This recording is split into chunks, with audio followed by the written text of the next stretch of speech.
자, 오늘은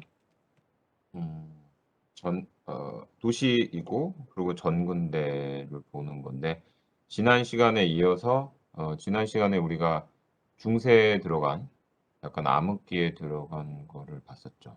그 로마 거의 말기까지 봤는데 그 이후의 세계를 보여준 거예요. 중세가 이제 중심이 됐는데요. 로마가 멸망한 이후에 우리는 중세를 이제 가장 먼저 볼 수가 있고 그다음에 다시 헬레니즘이 유럽에 역으로 공급이 되면서 문명이 번성하기 시작한 걸 르네상스라고 그러고 그리고 르네상스의 어떤 상인들이라든지 문명이 번성하고 그러면서 국가의 어떤 그 조직이 더 확대되면서 번성하기 시작한 게 이제 한 바로크쯤 그렇게 해서 한 세 가지로 이렇게 나눠서 볼 거예요. 먼저 중세 이슬람 인도를 보면은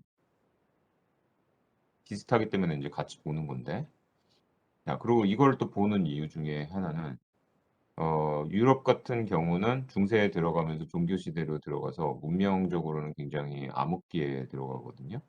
근데 중세 이슬람하고 인도는 그렇지 않아요.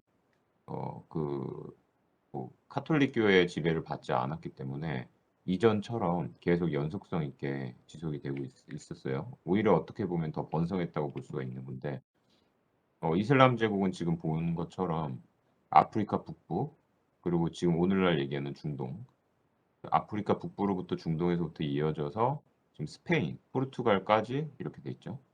그래서 스페인하고 포르투갈의 어떤 건축 양식 같은 거, 그 사람들의 문화권을 보면은 유럽의 라틴하고도 좀 다르죠. 그 이유는 이때 그 무어족이라 그러는데 이때 그쪽 지역을 점령했던 이슬람권을 무어족의 영향을 받아서 건축도 그렇고 음식도 그렇고 인종적으로도 많이 영향을 받아서 그렇죠.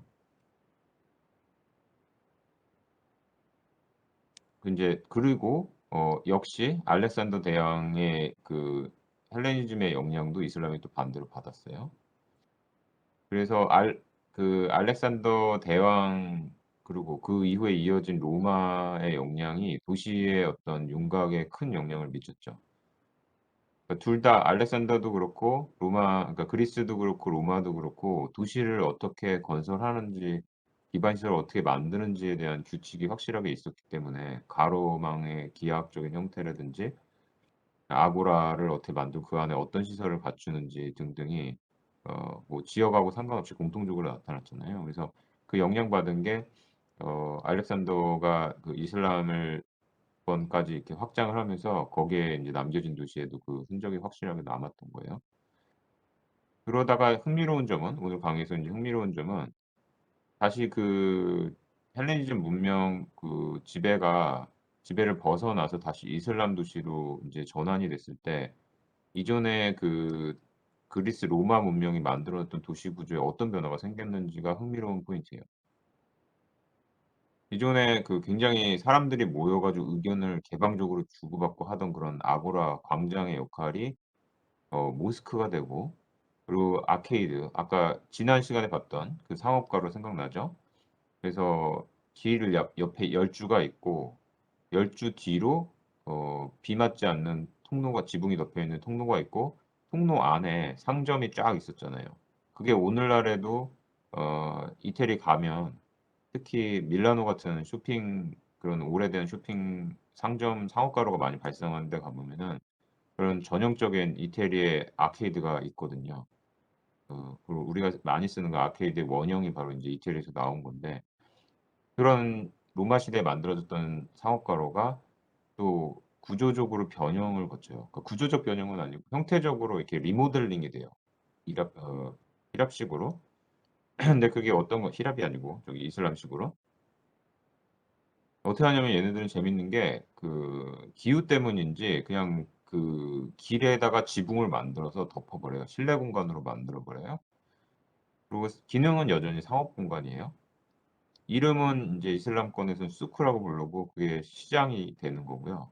그래서 여러분들이 혹시 중동 도시를 가게 되면은 수크를 꼭 가 봐야 돼요. 거기가 가장 어떻게 보면 그 도시의 모든 어떤 활동이 상업적인 활동이라든지 사람들의 교류가 자유분방한 교류가 집중되는 곳이라고 볼 수가 있어요. 가장 화려하기도 하고 그리고 낮이나 밤이나 지붕이 덮여 있기 때문에 큰 변화가 없고 그리고 사람들이 모였던 집회 공간 바실리카는 시장 아니면 여관, 중정형 여관, 칸이라고 불리는 그런 공간으로 공간이 되고 그리고 대목욕탕 같은 경우는 하맘으로 바뀌었다. 이슬람식 목욕탕으로 바뀌고 근데 이런 어떤 이슬람 사회의 어떤 특징은 뭐냐면은 모든 게 다 종교 영향권에 들어가는 거예요. 뭐 정치도 그렇고 교육도 그렇고 그렇다는 거죠. 그래서 다른 우리 요즘도 마찬가지죠. 다른 문명은 우리가 지금 있는 문명도 그렇고 정치인 따로 있고 종교인 따로 있고 교육 따로 있고 그리고 근데 우리 유교 사회 조선시대 유교를 들여다보면은 유교라는 게 어떤 교회에 가서 아니면 절에 가 가지고 어 종교적인 활동만 하고 나오고 밖으로 나오면은 더 이상 교회의 어떤 종교적인 영향권이 없고 정치라든지 경제라든지 그건 종교랑 아무 상관없는 우리가 사는 사회랑 달리 조선시대 유교는 안 그랬죠. 유교는 통치 개념까지 들어갔던 거잖아요. 그리고 오히려 오늘날 관점에서 보면은 종교적인 색채가 훨씬 더 적었죠. 어 그래서 마치 유교가 사회라든지 모든 통치부터 해서 교육까지 모든 걸 지배하는 것처럼 이슬람도 굉장히 비슷한 사회인 거예요. 그 종교가 통치까지 하고 모든 부분에 영향을 미쳐요. 그러기 때문에 위에서 봤을 때 아고라 같은 광장이 모스크가 들어가는 그런 회당이 되는 거고 그 회당 안에서 모든 토론이 이루어지는 거죠.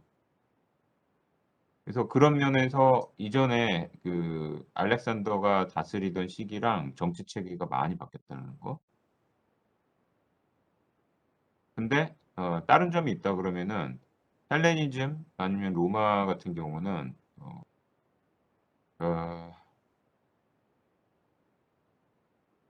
어떻게 보면은 시민의식은 있었다라는 게 굉장히 놀라운 점이지만 그리스 시대에 근데 개인주의이기도 하죠. 그 이후로 헬레니즘 로마는 어쨌든 개인주의, 서양의 개인주의의 근본이 됐어요.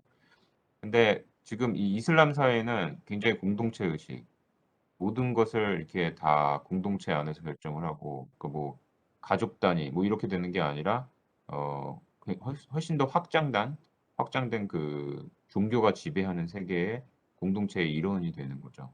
그래서 그 안에서는 굉장히 개방적이고 그리고 특히나 인제 여러분도 많이 들어서 알겠지만 그 기독교가 훨씬 더 폐쇄적이죠. 유일신이고 사회적으로도 타 어떤 종교를 굉장히 배척하는 그런 분위기라 그러면은 이슬